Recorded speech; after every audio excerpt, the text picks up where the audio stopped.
Hello, everybody, and welcome to Ice-Burgh To Go, your daily dose of Pittsburgh Penguins news and analysis. You can find us on YouTube at Inside the Penguins or anywhere you get your podcast from.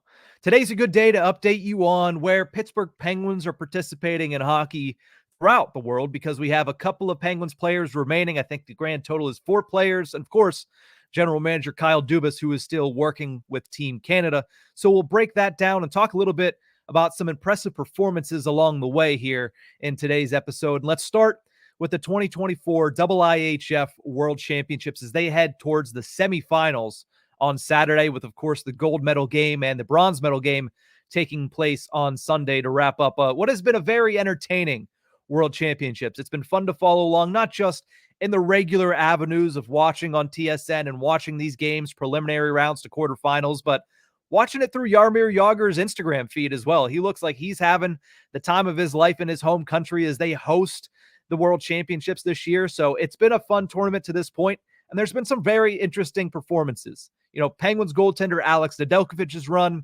came to an end in the quarterfinals as the United States lose 1-0 to host country Czechia in a game that really was interesting because the United States led the entire tournament in scoring through the preliminary rounds. To be eliminated and shut out in the quarterfinals was not something that I could have predicted coming from Team USA, but that ends Alex Nedeljkovic's run for World Championship gold, and it's been a long time since the United States has captured that.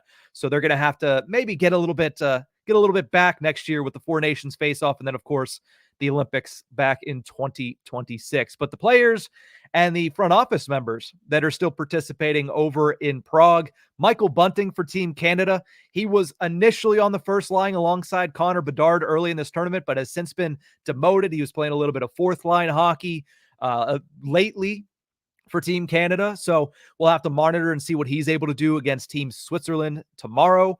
But also, of course, Kyle Dubas, assistant general manager of Team Canada over there as they advance to the semifinals. But I want to talk primarily, about Team Sweden, because Team Sweden, first of all, is stacked. I mean, you look at some of the players on that team.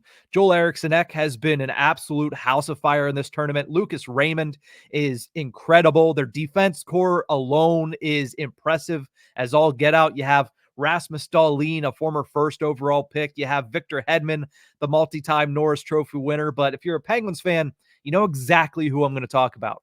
It's the second defense pairing for Team Sweden, but it is the first defense pairing for the Pittsburgh Penguins heading into next season. And that's Erik Karlsson and Marcus Pettersson.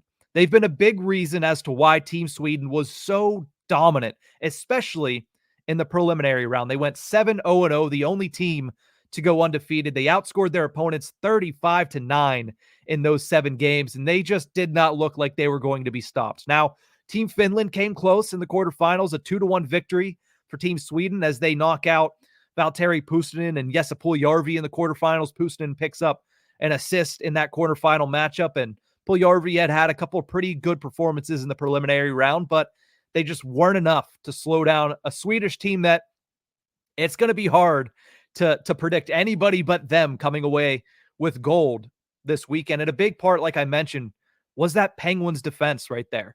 Erik Karlsson has 5 goals, 5 assists in 10 games played, 10 points in 8 games played in the World Championships this year. He has a +8 rating, and he's really wearing that captaincy and leading Team Sweden on the scoreboard. Tied for first in points for Team Sweden alongside Andrei Burakovsky, and he is sole possession of second in goals behind only Joel Eriksson Ek. Meanwhile, Marcus Pettersson, his offensive stretch continues. He's coming off of a career season at the National Hockey League, scoring as many points as he has ever scored before and surpassing that easily this year. It seemed like he was always in on the offense this season.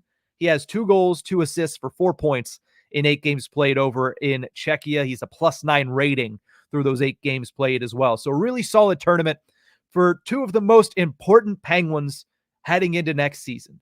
Obviously, this past year, the defense was interesting. Pettersson and Karlsson, they began the year on the same pairing, and that is who everybody expected to be that pairing throughout the season. But unfortunately, the plan didn't work out. Ryan Graves wasn't as anticipated, so he had to get bumped down the lineup. They were trying to find something out for him. Eventually, P.O. Joseph was in and out of the lineup and then into the top four, so a lot of shuffling made it a little bit more difficult for Karlsson and Pettersson to get on the same page right away. But I think you saw at the end of the season that once they started to click, once they started to mesh and find that chemistry, that they were going to be a very dangerous duo for the Pittsburgh Penguins moving forward. And if you look at their overall numbers, especially underlying numbers, that's pretty good. When on the ice together, they outshot opponents 503 to 419, aka 54% of the shot share when on the ice at 5-on-5. They outscored opponents at 5-on-5 48 to 37. That's 56% of the goals scored. They also had 56% of the scoring chances and 57% of the high danger scoring chance, excuse me. So a solid season for those two. Again, the narrative surrounding Erik Karlsson is he needs to be better. And at the end of the day, he just needs to be able to finish more. He needs to be able to take, matters into his own hand a little bit more, get those goal scoring numbers up. But at the end of the day, he needs to take charge. He needs to take control, and other players need to finish the opportunities that he creates. If that happens, you're going to see his points go way higher than the 56 that he scored in his debut season with the Penguins. But I think another big part of it is the fact that these two guys are going to be able to continue to build off the chemistry that they created this season through a hectic year into a very solid and very successful run at the World Championship. So much of the Penguins' success next year is going to rest on these two. It's going to rest on their growth as a duo. So it's really good thing to see the two of them finding success on an international stage here over the last couple of weeks and hopefully over this next coming weekend. But let's close out the show talking a little bit about the CHL, the Canadian Hockey League juniors, as they get set for the Memorial Cup tournament.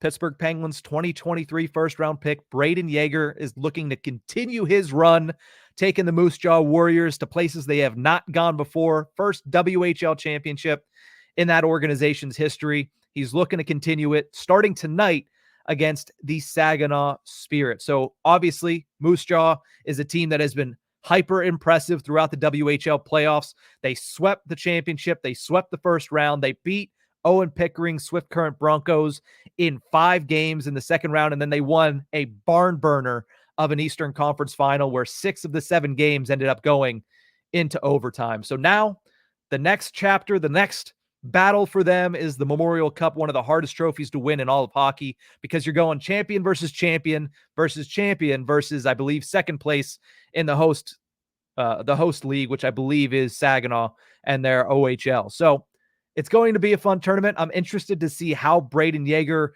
steps up to the plate. He was a little quiet as things kind of wore down into the WHL championship, but I'm intrigued to see what he's able to bring to the table here, starting tonight against Saginaw, and then the other 2 games happening on Monday and Tuesday. So a couple things to monitor with the Pittsburgh Penguins. Obviously, the IIHF World Championship semifinals are tomorrow. Sweden and Michael Bunting take on Czechia at 8:20 Eastern in the morning.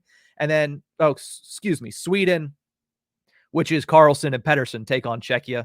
My brain's already on Friday mode. And Canada with Michael Bunting takes on Switzerland at 12:20 p.m. Eastern, with the finals being on Sunday. And then, of course, Moose Jaw Warriors start tonight, and then their games 2 and 3 of that preliminary round are on Monday and Tuesday. But some hockey to monitor, which is always nice in the middle of May. Would much rather be monitoring the Eastern Conference Finals at the moment for the Penguins, but maybe next year. We'll see where they're at. But that's going to do it for this episode of Ice-Burgh To Go. Thank you guys so much for tuning into this one. And remember, you can find us on YouTube at Inside the Penguins or anywhere you get your podcasts from. Have a great weekend, Pens fans.